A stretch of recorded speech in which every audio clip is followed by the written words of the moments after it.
Ukraine ने भी रूस के रिहायशी इलाकों को टारगेट किया है। यूक्रेनी सेना ने रूस के शेबेकिनो शहर पर ड्रोन से हमला किया और एक बस को निशाना बनाया, जिसमें 5 लोगों की जान चली गई, जबकि बस में सवार 23 लोग बुरी तरह से जख्मी हुए हैं। रूसी सेना के मुताबिक यूक्रेन ने रूस की राजधानी मॉस्को पर 400 से ज्यादा ड्रोन दागे हैं, जिनमें से ज्यादातर को शहर से दूर ही तबाह कर दिया गया, जबकि 85 ड्रोन को शहर के पास तबाह किया गया है। हालांकि फिर भी यूक्रेनी ड्रोन हमलों में 10 लोग घायल हुए हैं, जबकि कई रिहायशी इमारतों को नुकसान पहुंचा है। यह हमला रूस के कीव और यूक्रेन के अन्य शहरों पर हुआ है। बैलिस्टिक मिसाइल से हमला करने के कुछ घंटे बाद ही यह हमला किया गया। तो रूस के ऊपर भी हमला हुआ। यूक्रेन की ओर से रूस के ऊपर कई ड्रोन्स दागे गए हैं, जिनमें से बताया जा रहा है कि करीब 85 के करीब ड्रोन्स को शहर के बाहर यानी मॉस्को के बाहर ही रोक दिया गया, लेकिन उनमें से भी कई सारे ड्रोन शहर के अंदर दाखिल होने में कामयाब रहे। और एक बस के ऊपर हमला हुआ है, जिसमें 23 लोग सवार थे।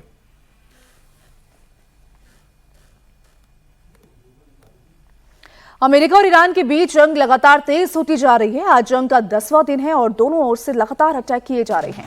यूएस सेंट्रल कमांड का कहना है कि सेना ने ईरान के नए सैन्य ठिकानों को निशाना बनाना शुरू कर दिया है। हमलों का मकसद ईरान के उन सैन्य क्षमताओं को और कमजोर करना है, जिनका इस्तेमाल वो स्ट्रेट ऑफ हॉर्मुज में कॉमर्शियल जहाजों पर हमले के लिए करता है। वहीं बीती रात जॉर्डन की राजधानी अम्मान में तेज सायरन की आवाज भी सुनाई दी, क्योंकि ईरान ने एक बार फिर से मिसाइल अटैक लॉन्च किया। जॉर्डन ने बताया कि ईरान ने एक और मिसाइल हमला किया है। दूसरी ओर अमेरिका ने ईरान पर जबरदस्त बमबारी की। अमेरिकी सेना के निशाने पर ईरान की तब्रीज सिटी का इलाका रहा, जहां IRGC का मिसाइल बेस और मिसाइल फील्ड है।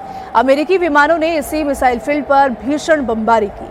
अमेरिका का दावा है कि हमलों में हॉर्मुज के पास सिरिक और जास्क आइलैंड में ईरान के वॉच टावर्स को ध्वस्त कर दिया गया।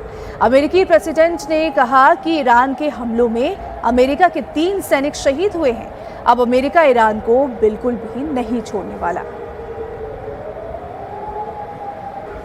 We hit them very hard again tonight, and we did that in honor of the probably 3. It's probably 3 as opposed to 2 great patriots. Trump Iran को छोड़ने के मूड में नहीं है, तो ईरान भी दावा कर रहा है कि उसे हल्के में लेने की भूल अमेरिका ना करे। ईरान के विदेश मंत्रालय के प्रवक्ता इस्माइल बागई ने कहा है कि अमेरिका खार्ग में घुसने का सपना देख रहा है और हमारे लोग उनकी खातिरदारी के लिए बेताब हैं।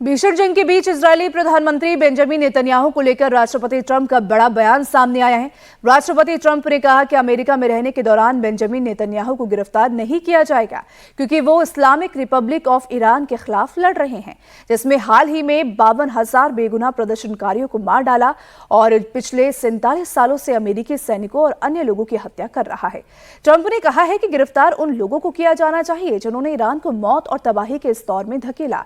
दरअसल ट्रंप का यह बयान इसलिए आया है क्योंकि न्यूयॉर्क के मेयर जोहरान ममदानी ने इजरायली प्रधानमंत्री बेंजामिन नेतन्याहू को गिरफ्तार करने की धमकी दी थी। उन्होंने कहा था कि संयुक्त राष्ट्र संघ महासभा में भाग लेने जब नेतन्याहू न्यूयॉर्क दौरे पर आएंगे तो उन्हें गिरफ्तार करने की हर संभव कोशिश की जाएगी।